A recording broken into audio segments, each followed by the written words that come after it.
నా ఇంటి పరువు తీయద్దు అంటూ చిరంజీవి గారు అయితే వార్నింగ్ ఇచ్చారనమాట. ఎవరికి ఇచ్చారు, ఏ సందర్భంలో ఇచ్చారు? సో ఇప్పుడు మెగాస్టార్ చిరంజీవి, అనిల్ రావిపూడి వీళ్ళిద్దరి కాంబినేషన్ లో మెగా 157 ఈ సినిమా రాబోతుంది. దానికి రీసెంట్ గానే పూజాది కార్యక్రమాలు కూడా చేశారు. అయితే ఈ పూజ రోజే అనిల్ రావిపూడి మాత్రం ఒక ప్లాన్ ప్రకారమే ఈ సినిమాకి ఇప్పటి నుంచే ఆల్రెడీ ప్రమోషన్ స్టార్ట్ చేసేసాడు.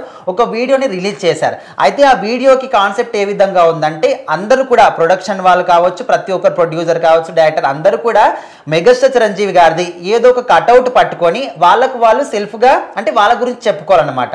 సో ఆ విధంగా ప్రతి ఒక్కరు కూడా శంకర్ దాదా ఎంబీబీఎస్ సంబంధించినటువంటి ఫోటోలు అందరూ కూడా కటౌట్లు పట్టుకొని వాళ్ళందరూ కూడా ఇంట్రడ్యూస్ చేసుకున్నారు. సో అదే విధంగా ఇక్కడ కొనిదెల సుష్మిత, సో ఈమె దగ్గరకు వచ్చేసరికి ఆమె అదే ఫోటో పట్టుకొని లేచి నిల్చొని హాయ్ సార్, నా పేరు కొనిదెల సుష్మిత అనే విధంగా చెప్పిందంట. ఏంటమ్మా మీ ఇంటి పేరు ఏంటనే విధంగా అడిగినప్పుడు కొనిదెల అని చెప్పినప్పుడు, ఓకే అమ్మ ఆ పేరు చాలా గొప్పది, ఆ ఇంటి పేరును ఖచ్చితంగా నువ్వు నిలబెట్టాలి అనే విధంగా కొంచెం వార్నింగ్ ఇచ్చినట్టు తెలుస్తుంది. సో ఇదంతా కూడా ఆ సినిమా ప్రమోషన్స్ లో భాగంగానే వాళ్ళు ఇదంతా కాన్సెప్ట్ రెడీ చేసుకున్నారు. సో ఆ వీడియో బయటకు వచ్చేసరికి ప్రతి ఒక్కరు కూడా ఆ వీడియోని షేర్ చేయడం కానీ, సో ఇదంతా కూడా చూసిన తర్వాత ఈసారి వచ్చే ఈ సినిమా మాత్రం ఖచ్చితంగా బ్లాక్ బస్టర్ హిట్ కావాల్సిందే.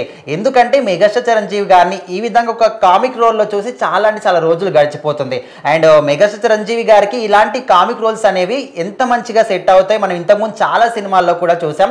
అయితే ఇప్పుడు అనిల్ రావిపూడి ఎట్లా అంటే తన కెరీర్లో చేసిన ప్రతి ఒక్క సినిమా కూడా మంచి హిట్ సాధించేది. సో ఆ విధంగా మంచి హిట్లతో ముందుకెళ్తున్న ఆయన ఇప్పుడు రెమ్యునరేషన్ కూడా చాలా భారీగానే పెంచేశాడు. సో రీసెంట్ గా అప్పట్లో ఉన్నటువంటి స్టార్ హీరోలు ఎవరైతే ఉన్నారో ఇప్పుడు వాళ్ళతోని మంచి మంచి హిట్లు కొట్టిస్తూ ఉన్నాడు అనిల్ రావిపూడి తనదైన శైలితోని. సో మరి మరి వెంకటేష్ గారికి సంక్రాంతికి వస్తున్నాం సినిమాతోని దాదాపుగా 300 కోట్లకు పైగానే వసూలు సంపాదించి ఇప్పుడు మాత్రం మెగాస్టార్ చిరంజీవి గారితో కూడా అదే లెవెల్లో ఇంకా చెప్పుకోవాలంటే అంతకు మించి ఇంకా భారీగానే ప్లాన్ చేయబోతున్నారంట. సో మరి ఆ సినిమాకి సంబంధించి ప్రమోషన్స్ లో భాగంగానే తను వాళ్ళ కూతురికి మాత్రం మీ ఇంటి పేరు చాలా గొప్పదమ్మా, ఆ పేరును మాత్రం నువ్వు ఖచ్చితంగా నిలబెట్టాలి, చెడగొట్టకు అనే విధంగా అయితే, ఎందుకంటే ఈ సినిమాకి తను నిర్మాతగా వ్యవహరిస్తుంది కాబట్టి ఆ విధంగా చెప్పాడు. సో మొత్తానికి ఆ వీడియో మాత్రం ఇప్పుడు సోషల్ మీడియాలో వైరల్ అవుతూ ఉంది.